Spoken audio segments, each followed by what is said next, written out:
Hello and welcome back to another OMNIHEROES video. In this video, we're just going to have a look at Hell 100, well, Hell 1 to 10 first of all, because we've still got 17 days left. Now, this is the team setup that I used in order to beat Nightmare 100 on my non-free-to-play account. As you can see, I have a lot of the different skins, a lot of the built-up units as well, Atrops, 15 stars, 4 red runes, all of that good stuff. But we are going to jump into Hell with this particular team.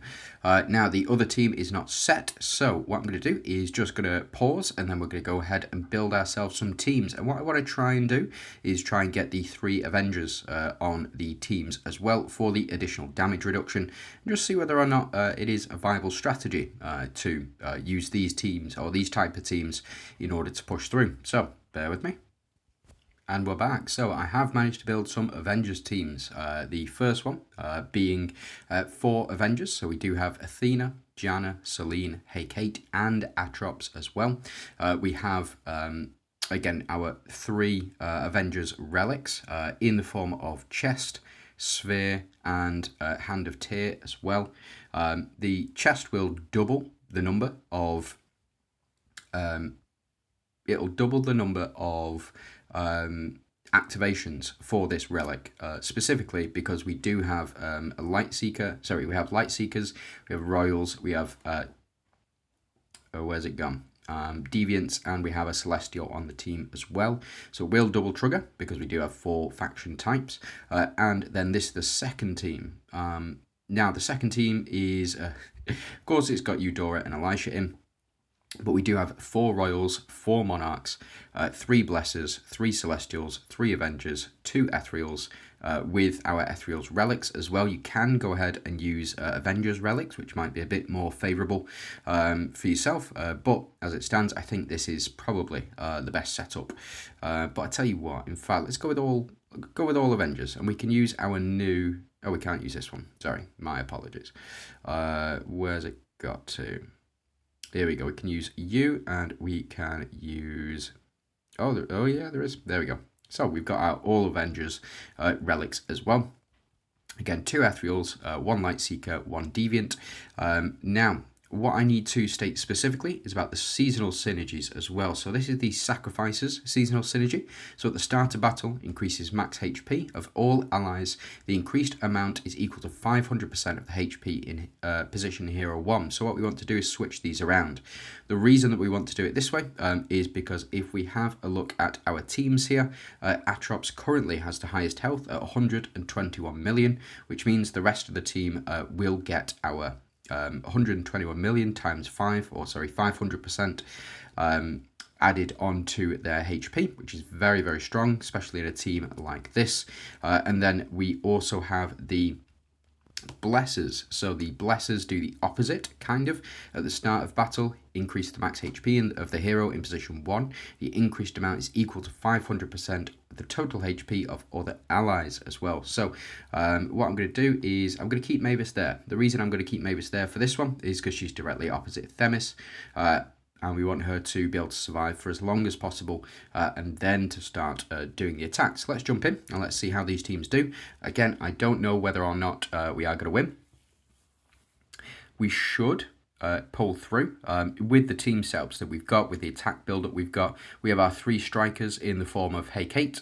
We have Selene and Atrops here as well. Atrops will do a lot of the healing as just something to keep in mind, that when an enemy unit dies, we heal back a lot of our HP, and also we heal back from this relic as well. So we get a double activation on this relic, increasing Sal's damage and his attack, and increasing Hecate's attack stats as well, and increasing the attack stat of Atrops.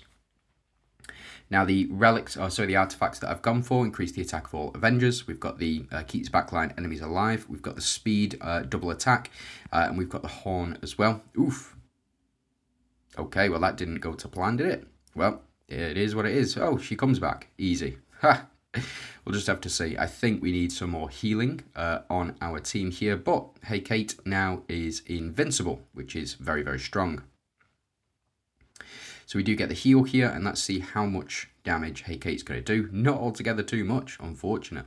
I think we need a couple more units to die potentially before we get before we do proceed and beat this level. Again, we're doing a lot of shield damage to them, but not a lot of actual damage. Now, we've done a bit of damage to a loon here. I think a loon is the weakest link, and we do have our dodge chance applied as well, with thanks to our Grace of Shadows. So we did dodge that, absolutely fantastic. We get a response here because we did dodge it. So we get to increase our own attack, and we get the double ultimate from Atrops as well on this particular setup. So Atrops will perform another if she doesn't die. Oof, that's a shame. So we do miss out. It is what it is. We do get the dodges though, which is nice. Unfortunately, Atrops could not dodge something for us. It is what it is. And our I think that's the run then. Hold on. I know we did win, but it was round 15. I'm quite glad we skipped that. 15 rounds is quite a long time. Again, the Avengers take a long time to do anything at all. This team, I think, is going to be a bit easier. Something you do need to take into consideration. As you can see, we've got our 3 Monarchs, and we also have our 3 Avengers as well. However, Cleo, if you do load Cleo in, will choose an ethereal build instead of choosing the Avengers build on this one. So if you do want the full Avengers buff, the damage reduction, then you will need to change Cleo's alignment, so to speak, before you enter the battle and set it as Monarch and set it as Avenger. And then that way you can get the full buffs. So we do get the miss here. That's fantastic. But again, I think that it's going to take a long time for this team to do anything at all. Yeah, the damage that we're doing here, it's okay, does the job. Now, these are the relics I've gone for. Increased attack for Ethereals. I've gone for the Splash Axe. I've gone for the Healing Spear and the Pursuit Dart as well. So every time we get a crit, we will perform an ultimate attack. Or we'll double ultimate effectively. So as you can see here, Eudora gets the crit, and then we'll get another attack from Eudora because of her rune passive. And then we'll get another attack in with thanks to the Pursuit Dart here, which is just going to skyrocket our attack and our HP as well. And finish off the enemies, it would seem. So Aphrodite going to go mental here. Doesn't need to, but had the potential to do an additional 4 ultimates. And every time she got a crit, she would have ultimated again. So very strong team setup, but it looks like we've been able to clear Hell 1. Now, I think this team needs a bit of work. What I'm going to do, switch you round, and I'm going to put Atrops on this back row, pop Althea on the front row, and let's see if that makes a difference. The reason that I want to keep Atrops as safe as possible, effectively, is because she's going to be our main attack increaser and our main healer on this team. You can go ahead and replace Atrops with somebody like Lachesis. Lachesis will do basically the same thing. She will provide that healing and also debuff any enemy attacks as well. Now, as you can see, full ethereal build. We went against the Valianters previously. Now a full ethereal build with Karnak and Katrina on the team to make it that little more difficult for us. But we should be okay. Think depending on how much damage we're actually doing, I think we might have to go ahead and skip this one. The reason that I think we might have to go ahead and skip this one is primarily because it's primarily because it's going to take a long time for anything at all to happen. As you can see, shields are not down, but we need to start building up, and that will happen over the course of the match. So we've got our 3 strikers. They will increase their all allies attack by 35%. 25% over the course of the match, and that's every single round. So we are building up and building up and building up. And it seems we're doing a reasonable amount of damage to them as well, the ethereal team. We get our attack increases here and damage increase from Sal. Remember, every time a unit dies, Sal powers up. So with the death of the stranger here, we were able to power up Sal, and we were able to power up Janna as well. Lots of dodges from this side as well. And a lot more dodges from this Ellie's attack as well. So again, because of we've got such a high dodge chance, and it is partially thanks to increased dodge rate by 25%. So we're going to be attacking back a lot more as well because of the horn. So just something to keep in mind. Now, what I'm going to do, I think we've got this. It depends on how many crits the enemy does have or the enemy does get, but we'll just have to see. So let's go ahead and skip. And we did by the end of round 5, in fact. That was a very quick one compared to last time. It's because we have Atrops on the team. Yeah, very, very strong. So go ahead and skip this one. Yep, round 2, absolutely fine. So it looks like these teams are successful and that we can push through with these teams. We'll see about the boss mission. On floor 5 and floor 10. We'll watch those through. And then once we've seen those, hopefully we'll be able to finish them off by round 5 and round 2 respectively. Round 6 this time, and then round 2 again. So not too long. It's not going to take 15 rounds for our Avengers to do anything at all. So we'll see. We'll see. Minotaur has the increased defense, I believe. So he applies this 10 stacks of increased defense. Cast him in round 1. We don't dispel that. Unfortunately, we can't counter it with the team. We could take out Sal and we could pop Solomon in. If you are struggling with Minotaur, pop Solomon in for this particular matchup, and then Solomon will take action. He'll remove the defensive buff and he'll make it a lot easier for your team to process what they need to do. Now, again, having Hey-Kate in this final slot up here, having Celine here, and having... We would kind of want Atrops in this slot, but she's too exposed, I believe, out there. Even though she could take a lot of damage, especially when going below 50% HP, I think it would be better for us to keep Atrops on this back row. Now we do get a unit down here, Stranger down, so we do get the max HP increase from the sphere. Whenever a unit dies, our team will get a max HP increase as well. We do heal ourselves here, and the overheal effects will bolster our attack and our defense, make it much more likely that we are going to win. And then we keep just building up and building up and building up. Now, something that you need to take into consideration with Sal specifically, Sal can technically go infinite with his attacks. And what I mean by that is if Sal were to have his holy shield removed, his actual shield, he would start taking damage. When he heals that back up, or when he heals that back up, he will then do damage equal to he will receive attack equal to 20% of the healing received. So say, for example, Sal's got 100 health and he gets hurt or he takes damage down to 50% health or 50 health. He will then heal back up to full and he will get 20% of that converted into attack. So he will get effectively 30 attack, 10 attack out of that.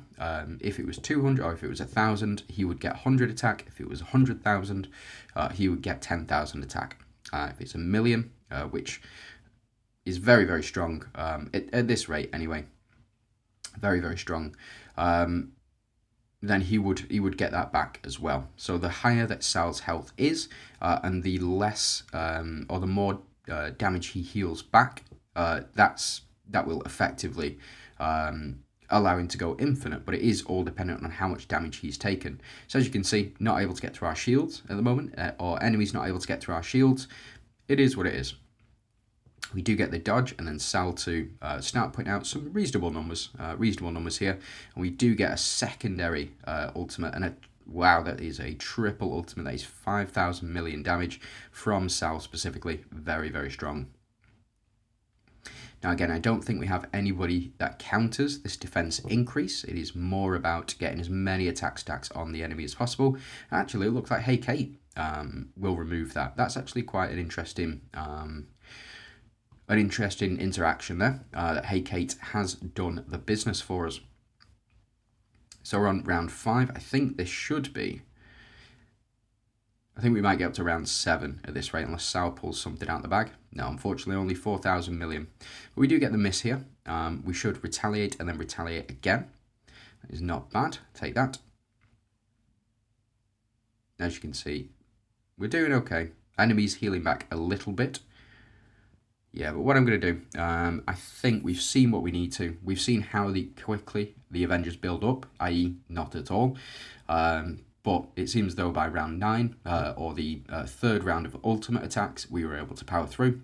And let's see where we're up to. 15 minutes. We've still got another 10 minutes, yeah. We can power through. We'll have a look at this one. This should be over very, very quickly, especially with Eudora and Elisha on the team, powering up our attacks. Or powering up our attack stat, powering up our HP stat. And again, yeah, very, very strong. And I think we've got this in the bag. Magmata, very, very strong relic if you have it higher star levels. I do not. Mine is only 1 star, as you can see.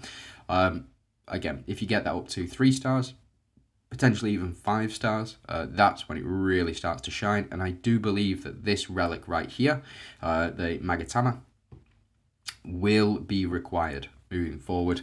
And again, the reason for that is because it allows you your units to apply burn to the enemy. So we've seen this with units like Mulan.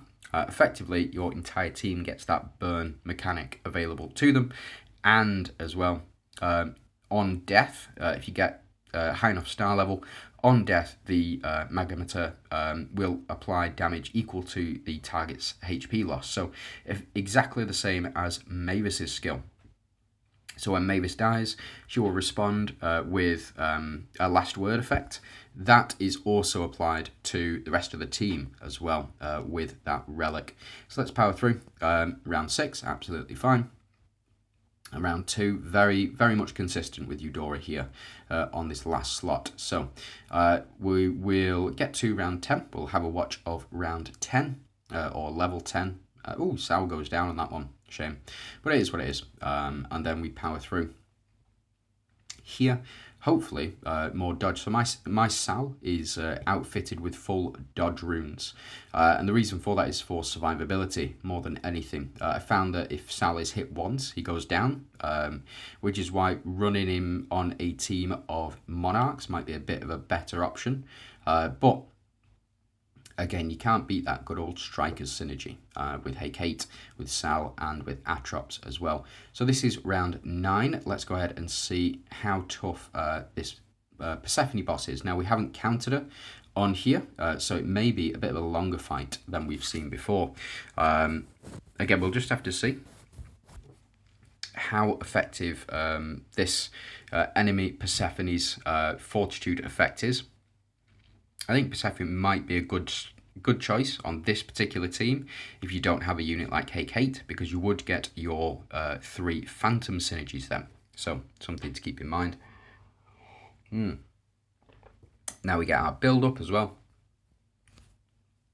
Very, very strong. And also Sal plays very well with Hecate. So the damage stack limit is 5 as default, or the attack stack limit is 5 as default. If you deploy Sal, it goes up to 20 stacks, which allows for Hecate to get her invincibility. So if you do want Hecate to get her invincibility, it's not the same as Gaia's in that it's quite achievable, even in normal modes, getting Hecate to be invincible for the round. Very, very strong effect. There we go, we get some healing back as well. We increase our attack and our defense, and that's only going to build up over the course of the match. As you can see, not doing altogether too much damage to these guys at the moment, but that's going to change over the course of the next 5 or 6 rounds. Again, Avengers, not known for their massive damage output, but they have the potential to do a lot more damage at the very end of the match, because they build up so slowly. We get all those misses. That's quite cool. We get the retaliation here from our team. Hecate putting in a lot of work, even on her basic attack.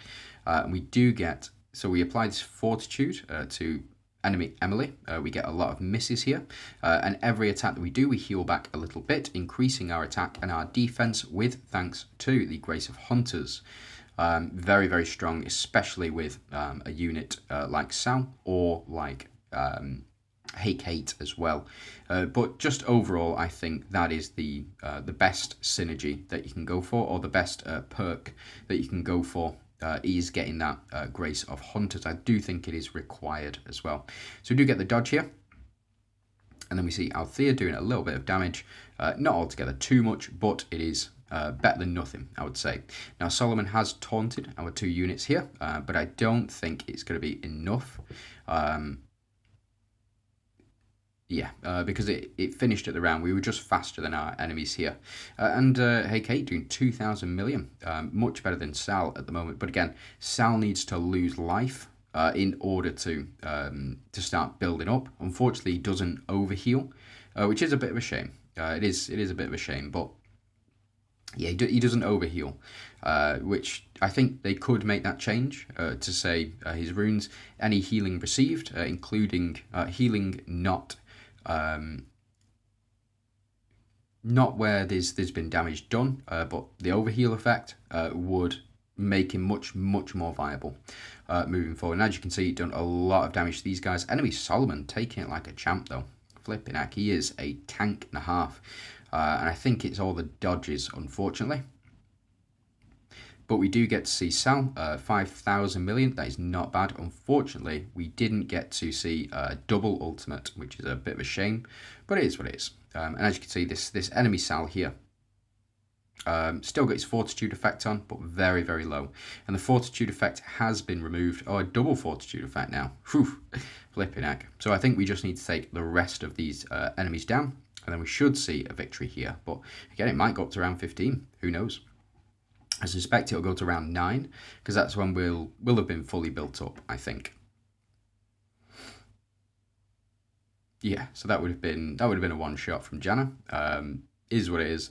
We'll just see. We'll see. So as you can see, the healing no longer effective for Sal or for Hey Kate, but it's because they are built up fully. Sal at 16 attack stacks, 29 attack stacks and 20 damage stacks, and Hey Kate up to a full 30 attack stacks as is. And we have completed our Grace of Hunters as well, so we do have an additional 250 million attack. And as you can see, this Sal at the front is doing a lot of work for this enemy team here. We'll see how much damage this does. It's okay, it's all right. Not as good as we've seen before though.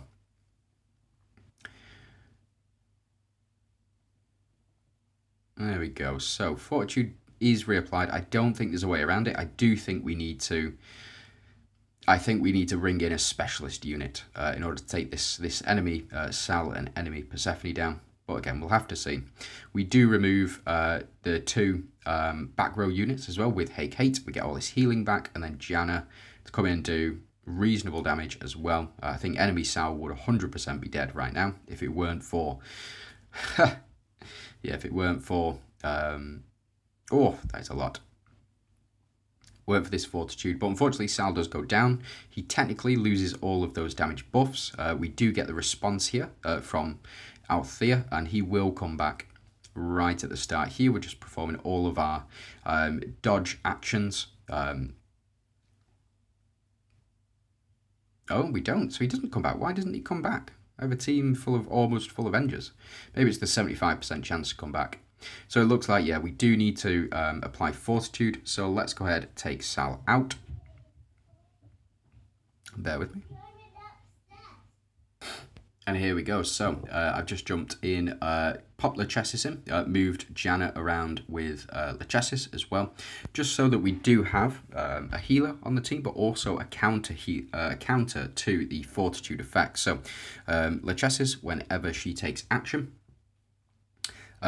before taking action, removes Fortitude effect from all enemies, and she acts very quickly. As you can see, her speed is 126, so going to be very easily able to take out this enemy. Now we are going to be relying on damage from Hey Kate and damage from Janna as well in order to get the job done, and of course Atrox here still in the team build, primarily for Hey Kate. So go ahead and see whether or not this tactic is any good. So having Lachesis, again, she's a reasonably slept on hero. Not a lot of people use Lachesis anymore. I don't see her run very often, but it's because she's not super viable in PvP. And the reason for that is because even though she does heal quite a bit, Again, she's not super reliable. She goes down very easily, and without her exclusive runes, I mean, even with her exclusive runes, it purifies on the death of an ally, I believe. So every time somebody dies, we'll purify, I believe, a certain amount of stacks with her runes. But again, I know it's on revival, sorry. So whenever a unit revives, she will purify a certain amount of debuffs from the enemy and a certain amount of yeah, she'll remove debuffs from us and she'll remove buffs from the enemy on revival. But again, for me, meh. So we see Lachesis provide this healing to this front slot, which is Janna's front slot. So she's going to be building Janna up very, very quickly here. Potentially even putting Hake in this front slot to receive that healing, to get all of those healing bonuses. But again, we had enough healing back last time. It was just the fortitude effect that we were struggling with. So we'll see here, we get our shielding, and then we do go, hopefully we'll get a lot of misses here as well. And Janna to respond with an ultimate attack, doing reasonable damage, 1,000 million, it's not bad. Hake to do on a basic attack, the same amount of attack as Janna. The way that I would consolidate those two, Janna at the end, so between rounds 10 to 15, is about as strong as Hake is at max power. And Janna only goes up and up and up and up. Hake can also go up and up and up, as long as you do have the... as long as you do have another striker on the team, so Atrops or Sal, for example, very, very strong together.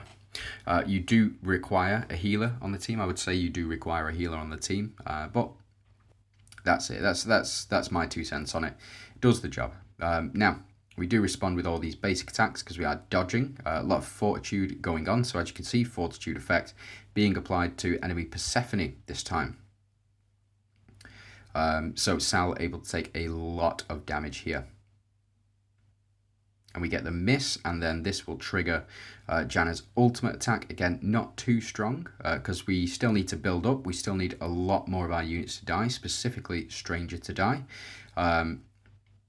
Or Strangers, these minions down here. We need a lot more of those to die, because Janna, as you can see, builds up her attack based on number of deaths on the battlefield. So we get Lachesis to remove any fortitude effects and provide healing to Janna as well. And Hake here doing 25,000 million. That is not bad at all. And then Janna to do 8,500. That is really, really strong. So having a unit like Atrops on the team, I think is the way forward. Now, we do get Sal down, but he is likely to come back. No, he doesn't. Yeah, we'll take that. We'll take that. We didn't get Sal back last time, so this time around, looks like the enemies don't get Sal back. It looks like we're doing a lot of damage on basics as well. Fortitude has been applied to this enemy Persephone, but as you can see, our team dodging all of these attacks. Very, very strong. And every time Lachesis takes action, she'll remove this fortitude effect. So she's going to be the second to take action. It will be Atrops first, then Lachesis. And that's only because of the skin, but as you can see, when Lachesis took action, we have removed that fortitude effect, and we are fully built up now with our Grace of Hunters. Which means our attack and defense has been increased by 250 million. Hake already at full or maximum stacks, up to 15 stacks at the moment. If you get her up to higher star levels, she does increase her own attack stack, which I think is really, really relevant, because as it stands, Hake cannot gain her invincibility, which is a shame. You know, the max is 20 stacks for her. She increases the stack limit by 10 for herself, but she does need another unit like Sal on the team in order to get up to that invincible and to get the additional sort of 15 attack stacks, if that makes sense. So we do get a dodge here. We get a lot of attacks, or we get a lot of ultimate damage, hopefully. Not as much as I would like, but we should see now a victory here. We do increase our attack. We apply this healing as well. We remove any fortitude effects and any buffs from the enemy. Enemy Solomon goes down. That is fantastic news. He was a real pain. And then enemies... enemy Ellie left. What a pain. What a pain. But we should be good to go after this round. We do get a double ultimate as well, because we've got a crit, so very, very strong. And there we go. So that is a victory. Even though Solomon was going to come back on the next round, if you can kill all of the Avengers and get all of those tombstones before the end of the round, then you will secure the victory. Now this one is going to be much, much easier, I believe. We'll see. We don't counter Persephone in this build. If I was going to change somebody out, I'd probably take out Cleo and pop in another unit potentially, but we'll see. So Healing Rupture is another one of Eudora's talents, many, many talents. Eudora, whenever she attacks, she has a chance to apply Healing Rupture, which means enemies will take damage equal to the healing that they've received, or were supposed to receive anyway. So instead of healing 100 health, you would lose 100 health instead, and effectively damage yourself. I have seen many, many Catherines, many, many Audreys, many, many other units be taken out in this manner. And I think what's going to happen is actually we're going to take out enemy Persephone, but we'll see, So a lot of damage done, but not too much. So we do remove that Fortitude effect from our enemies as well. I think that's because we got them very, very low. And here we go. So that is it. That is a victory from Eudora. And just Aphrodite now to try and finish things off. But I think we're good. I think we're good. Yeah, easy wins. So thanks very much for watching. That was a long one because we had to use Avengers. Next time we'll be using the Dooms team and another Dooms team as well. So yeah, if you've not already, please do subscribe to check this one out. I'm going to go get some lunch. And thanks very much for watching. Hope you have a fantastic day.